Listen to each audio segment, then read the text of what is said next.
बातमी महत्वाची आहे। कायद्यासमोर कुणीही मोठा नाही। राजेश कुटेंनी म्हटलंय राहुल गांधींनी माफी मागावी अशी मागणी कुटे करतायत। राहुल गांधींनी माफी मागण्यास नकार दिल्यानं हे प्रकरण कोर्टात गेल्याचंही राजेश कुटेंनी सांगितलंय। राहुल गांधींनी आरएसएस विषयी वादग्रस्त वक्तव्य केल्याप्रकरणी राजेश कुटे यांनी याचिका दाखल केली होती। राहुल गांधींचं 2014 मधील आरएसएस विषयीचं वादग्रस्त विधान हे प्रकरण आणि त्याच प्रकरणी आता राजेश कुटेंची ही प्रतिक्रिया।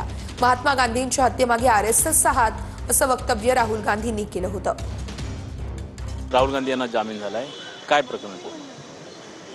राहुल गांधी यांनी 2014च्या लोकसभा इलेक्शनच्या दरम्यान भिवंडीच्या जाहीर सभेमध्ये राष्ट्रीय स्वयंसेवक संघ यांनी महात्मा गांधी यांची हत्या केली असा आरोप केला। ह्या खोट्या आरोपाच्या संदर्भात मी त्यांच्यावरती बदनामीचा दावा दाखल केलेला आहे।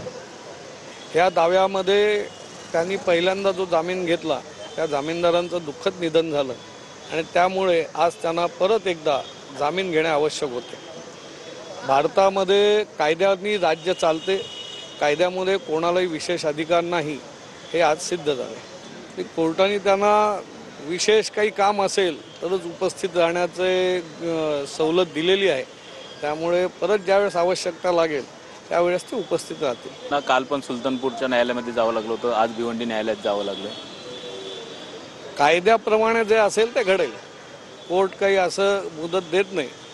जी शिक्षा आहे ती शिक्षा व्हावी, नाहीतर त्यांनी या सगळ्या संदर्भात माफी मागावी अशी आमची मागणी होती। त्यांनी माफी मागण्यास नकार दिला, त्यामुळे आता कायद्याप्रमाणे कोर्टामध्ये कारवाई होईल। Cameraman गणेशसह Sunil Kale, TV9 Marathi, Bhiwandi.